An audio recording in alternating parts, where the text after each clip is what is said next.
Hello aspirants, welcome to Simran IS YouTube channel. This is video lecture on Learn by Maps History. Last video में हमने discuss किया था कि जो महमूद गजनी था उसने इंडिया पे काफ़ी बार हमले किए। आखिरी बार जो है सोमनाथ मंदिर पे हमला करके मंदिर को लूट लेता है। उसकी डेथ के बाद जो महमूद गौरी है वो आज़ाद हो जाता है, इंडिपेंडेंट हो जाता है। वो 1175 में मुल्तान को कैप्चर कर लेता है और 1186 यानी 1186 में खुसरो मलिक से पंजाब को कैप्चर कर लेता है। उसके बाद इंडिया की तरफ आता है। इससे पहले एक हम स्टोरी डिस्कस करते हैं कि कैसे जो मोहम्मद गौरी है वो इंडिया की तरफ आया। चंदबरदई की किताब है पृथ्वीराज रासो, उसमें बताया गया कि जो पृथ्वीराज चौहान थे वो गढ़वाल के राजा थे जयचंद, उनकी बेटी संयोगिता को पसंद करते थे और वो दोनों आपस में शादी करना चाहते थे। जब जो जयचंद है अपनी बेटी के लिए स्वयंवर का आयोजन करते हैं तो उसमें वो पृथ्वीराज रासो को नहीं वो पृथ्वीराज चौहान को नहीं बुलाते। पृथ्वीराज चौहान को नहीं बुलाते तो उनकी जो बेटी, जब उनसे पूछा जाता है कि आप किससे शादी करना चाहते हो, आप उसके गले में हार डाल दें, तो वो क्या करती है, जो पृथ्वीराज चौहान का वहाँ पे बुत लगाए गए थे उसके गले में हार डाल देती है। कहा जाता है कि उसी टाइम पृथ्वीराज चौहान आते हैं और संयोगिता को लेके चले जाते हैं। इससे जो जयचंद थे वो काफ़ी ज़्यादा अपनी बेइज्जती समझते हैं और इस बेइज्जती का बदला लेने के लिए, क्योंकि वो खुद इतने ताकतवर नहीं थे कि वो पृथ्वीराज चौहान को हरा सकते, तो वो क्या करते हैं, महमूद गौरी को या मोहम्मद गौरी को इंडिया पे हमला करने का, पृथ्वीराज चौहान को हराने के लिए बुलाते हैं। तो दोनों में पृथ्वीराज चौहान और मोहम्मद गौरी में बैटल ऑफ तराइन, पहली तराइन की लड़ाई होती है 1191 में, जिसमें जो मोहम्मद गौरी है वो हार जाता है।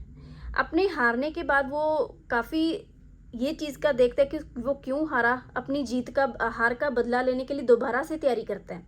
इस बार जो अपनी आर्मी को बेटर सेकंड टाइम पे ऑर्गेनाइज करके लाता है। तो 1192 में लड़ाई होती है जिसमें पृथ्वीराज चौहान हार जाता है और जो मोहम्मद गौरी है वो जीत जाता है। पृथ्वीराज रासो की स्टोरी के मुताबिक जो पृथ्वीराज चौहान है उसको जो मोहम्मद गौरी अपने साथ ले जाता है, उसको अंधा कर दिया जाता है। अंधा करने के बाद जब उसको निशाना लगाने के लिए बोला जाता है तो जो चंदबरदई है उसको कविता की फॉर्म में बता देता है कि जो मोहम्मद गौरी है वो कहाँ पे बैठा है। उससे वो क्लू लेके एक तीर छोड़ता है जो मोहम्मद गौरी के लग जाता है और गौरी की डेथ हो जाती है। लेकिन जो मोहम्मद गौरी था जब उसको पकड़ के लेके जाता है तो जो जयचंद था उसके साथ भी लड़ाई होती है मोहम्मद गौरी की, जिसे बैटल ऑफ छंदवार बोलते हैं। तो मोहम्मद गौरी है वो पृथ्वीराज रासो को भी हरा देता है और जयचंद को भी, तो दोनों को हरा देता है और उसके बाद इंडिया में टर्किश रूल जो है वो एस्टेब्लिश कर लेता है। इसके बाद हम देखते हैं कि इंडिया में नेक्स्ट जो है टर्किश रूल कैसे एस्टेब्लिश हो जाता है। जो कुतुबुद्दीन ऐबक था वो मोहम्मद गौरी का एक गुलाम था। उस टाइम पे जो गुलाम हुआ करते थे वो ऐसे नहीं थे कि सारी उम्र स्लेव ही रहेंगे, अगर उन्हें एबिलिटी होती थी तो वो किंग तक बन सकते थे। तो कुतुबुद्दीन ऐबक भी एक ऐसा ही गुलाम था। इसने 1206 से लेकर 1210 तक रूल किया। मोहम्मद गौरी इसको अपने टाइम पे गवर्नर बना देता है इंडिया का। मोहम्मद गौरी इसको गवर्नर बना देता है। तो उसकी डेथ के बाद अपनी कैपिटल जो है कुतुबुद्दीन ऐबक लाहौर ले आता है। ये सुल्तान का टाइटल मिलता है, तो यहाँ से जो है सल्तनत शुरू हो जाती है। इसका जो दूसरा टाइटल था वो लाख बख्श था। लाख बख्श का मतलब होता है जो लाखों का दान देता है। He was a liberal donor. जो कुतुबुद्दीन ऐबक था एक उस टाइम पे सूफी संत थे, ख्वाजा कुतुबुद्दीन बख्तियार काकी, उनकी याद में कुतुब मीनार जो बनाना स्टार्ट करता है। लेकिन कुतुब मीनार जो है वो बनाना कुतुबुद्दीन ऐबक ने स्टार्ट किया था, लेकिन इसको जो कंप्लीट करवाया वो इल्तुतमिश ने करवाया। और जो कुतुबुद्दीन ऐबक थे इन्होंने ग्रेट स्कॉलर जो थे हसन निज़ामी उनको पैट्रनाइज किया। कहा जाता है कि 1210 में उनकी जो हॉर्स पोलो यानी चौगान खेलते हुए डेथ हो जाती है। इसके बाद जो सक्सेसर बनता है, कुतुबुद्दीन ऐबक का बेटा आराम शाह को सक्सेसर बनाया जाता है, लेकिन वो इनकैपेबल था, राज करने के योग्य नहीं था। तो उसको इल्तुतमिश जो था वो भी कुतुबुद्दीन का स्लेव था, गुलाम था, लेकिन बाद में अपनी कैपेबिलिटी से राइज हो जाता है और कुतुबुद्दीन ऐबक की बेटी की शादी इल्तुतमिश से हो जाती है। वो आराम शाह को रिप्लेस कर देता है। इस टाइम पे जो दिल्ली सुल्तान है उनकी जो एडमिनिस्ट्रेशन यानी कि राज्य भाषा थी वो पर्शियन, फारसी लैंग्वेज बन जाती है। नेक्स्ट हम इल्तुतमिश के बारे में पढ़ेंगे। इल्तुतमिश जो था वो इलाबारी डायनेस्टी से बिलोंग करता था, स्लेव था कुतुबुद्दीन ऐबक का। और जब ये किंग बनता है, आराम शाह को हरा के किंग बन जाता है, तो उस टाइम पे काफ़ी सारी साजिशें हो रही थी। उसको किंग बनना या सुल्तान बनना काफ़ी जो नोबल्स थे उनको पसंद नहीं था। तो वो क्या करता है, नोबल्स को अपने कंट्रोल में करने के लिए 40 बंदों की एक ऑर्गेनाइजेशन बनाता है, जिसको क्या कहते हैं, चहलगनी बोला जाता है। ये वो नोबल थे जिनका 40 नोबल्स जो इम्पोर्टेंट रोल प्ले करना था एडमिनिस्ट्रेशन ऑफ दिल्ली में, क्योंकि उसको भरोसा नहीं था कि जो नोबल्स हैं, टर्किश नोबल्स हैं, उसके प्रति ट्रस्टवर्दी रहेंगे, वफादार रहेंगे। तो 40 बंदों को चुन के चहलगनी बना लेता है। ये बहुत, इसको डिप्लोमेट भी बोला जाता है कि अच्छा डिप्लोमेट था, क्योंकि उस टाइम पे जो चंगेज़ खान था, चंगेज़ खान एक मंगोल रूलर था और वो काफ़ी ज़्यादा बुरे तरीके से लोगों को मारता था। जब वो जलालुद्दीन जो था वो ईरान से भाग के आता है इंडिया में शरण लेने के लिए कि मुझे चंगेज़ खान से बचाओ, तो इल्तुतमिश जो है उसको मना कर देता है। इस तरह वो इंडिया को बचा लेता है। अगर वो उस टाइम पे जलालुद्दीन को इंडिया में शरण दिलाता तो जो मंगोल का चंगेज़ खान था उसने इंडिया पे हमला कर देना था। चंगेज़ खान रास्ते में जितने भी एम्पायर्स आए सबको लूटा मारा, और इसी के साथ जो इल्तुतमिश था उसने यालदुज को हराया, कबाचा को हरा लेता है, और बंगाल, बिहार, रणथंबोर से लेके काफ़ी एरिए जो हैं वो अपने अंडर कर लेता है। अब जो मोस्ट इम्पॉर्टेंट चीज़ होती है वो है कि जो अब्बासिद खलीफा थे वो इनको लेटर लिख के वो रेकग्नाइज कर देते कि जो इल्तुतमिश है वो एक किंग है। अब जो आर्ट वर्क देखते हैं कि आर्ट एंड कल्चर इस टाइम पे क्या डेवलपमेंट हुई, वो ये थी कि इन्होंने जो कुतुब मीनार स्टार्ट किया था, वो कुतुब मीनार को जो कुतुबुद्दीन ऐबक ने स्टार्ट किया था उसको इल्तुतमिश कंप्लीट करवाते हैं, और एक मॉस्क, एक यानी मस्जिद अजमेर में बनाई। कि फर्स्ट टर्किश रूलर थे जिन्होंने अरेबिक कॉइनेज सिस्टम इंडिया में लेके आते हैं। यानी जो इन्होंने सिल्वर का सिक्का जारी किया उसको टंका बोलते थे, और जो कॉपर का सिक्का था उसको जीतल बोला जाता था। इनकी डेथ के बाद ये अपनी बेटी रज़िया सुल्ताना को जो है सल्तनत की वागडोर देना चाहते थे, लेकिन उस टाइम पे मुस्लिम नोबिलिटी जो थी उन्होंने काफ़ी रेजिस्ट किया कि कैसे एक औरत जो है वो किंग बन सकती है या सुल्तान बन सकती है। तो वो क्या करते हैं, रुकनुद्दीन फ़िरोज़ को किंग बना देती हैं।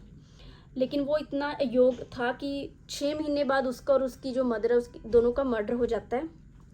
और जो रज़िया सुल्ताना है वो मस्जिद में जाती है, और स्टोरी के मुताबिक कहा जाता है कि वो बहुत अच्छा वहाँ पे एक लेक्चर देती है।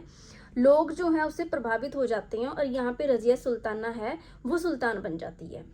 वो पर्दा सिस्टम को डिस्कार्ड कर देती है, जर्नल की तरह, सिपाहियों की तरह कपड़े पहन के रखती थी। फिर क्या होता है कि जो बठिंडा का गवर्नर अल्तूनिया था वो विद्रोह कर देता है। तो रज़िया सुल्ताना यकूत के साथ उसको विद्रोह को कुचलने के लिए, दबाने के लिए जाती है, लेकिन यकूत का वहाँ पे मर्डर हो जाता है। रज़िया सुल्ताना जो है वो अपने आप को बचाने के लिए अल्तूनिया से शादी कर लेती है। जब वो वापस दिल्ली की तरफ आ रहे होते हैं तो दोनों का मर्डर हो जाता है। तो जो रज़िया सुल्ताना है उसने 4 साल राज रूल करती है, 1236 से लेके 1240 तक। ये फर्स्ट और लास्ट जो थी मुस्लिम रूलर थी, विमेन रूलर। अब इसके बाद जो है बलबन आता है। बलबन से पहले काफ़ी और किंग जो रहे हैं, जैसे नसरुद्दीन महमूद था, वो काफ़ी अयोग्य थे। जो बलबन है पहले काफ़ी साल तक प्रधानमंत्री रहता है, उसके बाद ये सुल्तान बन जाता है। इसको टाइटल मिला था उलुग खान का। अपने किंग बनते सारी, सबसे पहले तो सुल्तान बनते सारी बलबन जो है चहलगनी सिस्टम जो इल्तुतमिश ने स्टार्ट किया था उसको बंद कर देता है, डिसकंटिन्यू कर देता है, क्योंकि ये चहलगनी के जो नोबल्स थे वो काफ़ी ज़्यादा साजिशें बनाया करते थे, और जो लॉ एंड ऑर्डर काफ़ी बिगड़ा हुआ था रज़िया सुल्ताना की डेथ के बाद उसको रिस्टोर करता है। कोर्ट में भी जो दरबार था उसमें डिसिप्लिन जो है वो लागू करता है, और सजदा एंड पबोस सिस्टम लेके आता है। मतलब कोई भी पर्सन जो राजे के दरबार में या सुल्तान के दरबार में आएगा वो पहले राजा के आगे झुकेगा, और उसके जो पैर हैं, राजा के पैर हैं, उनको किस करेगा। कुछ नए फेस्टिवल्स इंट्रोड्यूस किए, जैसे नवरोज़ था, ये एक पारसी फेस्टिवल था। और इन्होंने एक मिलिट्री डिपार्टमेंट इस्टेब्लिश किया जिसको दीवाने अर्ज़ बोला जाता है। इन्होंने जो आमिर खुसरो था उनको पैट्रनाइज किया। आमिर खुसरो के बारे में पढ़ते हैं। आमिर खुसरो जो थे उनको पैरट ऑफ इंडिया, तूतिए हिंद बोला जाता है। वो एक सूफ़ी संत थे और निज़ामुद्दीन औलिया जो सूफ़ी संत थे उनके चेले थे। इनके बारे में कहा जाता है कि इन्होंने कम से कम 10 सुल्तानों के दरबार में रहे, ये 10 सुल्तानों के दरबार में, जिनमें 3 तो खिलजी सुल्तान थे। इन्होंने खलीके बारी जो एक दुनिया की सबसे ओल्डेस्ट प्रिंटेड डिक्शनरी मानी जाती है, जो हिंदी और पर्शियन वर्ड से डील करती है, वो इन्होंने बनाई। फादर ऑफ कव्वाली बोला जाता है। जो ख्याल एंड तराना, जो स्टाइल ऑफ म्यूज़िक हम सुनते हैं, वो भी इन्होंने स्टार्ट किया। इन्होंने सितार की इन्वेंशन की। इससे पहले इंडिया में वीणा बजाया जाता था, तो इन्होंने सितार की खोज करी। इनकी बुक है नूह सिप्तूर, यानी कि 9 स्काइज़। इसमें इन्होंने इंडियन कल्चर और इंडिया के बारे में बहुत ज़्यादा अच्छे से बताया हुआ है। लैला मजनू की स्टोरी लिखी। इन्होंने खज़ेने फुतूह लिखी, जो कि खिलजी की कंटेस्ट, यानी जो खिलजी की जीत थी, कॉन्केस्ट, उसके बारे में है। इन्होंने तुगलकनामा लिखा। ये घियासुद्दीन तुगलक जो थे उनका राइज कैसे हुआ उसके बारे में तुगलकनामा लिखा। तो जो आमिर खुसरो थे ये एक बहुत अच्छे, इनका जो लिटरेचर में, म्यूज़िक में, पोइट्री में इनका काफ़ी योगदान है। तो आज के लिए इतना ही। We will continue from next video. Thank you.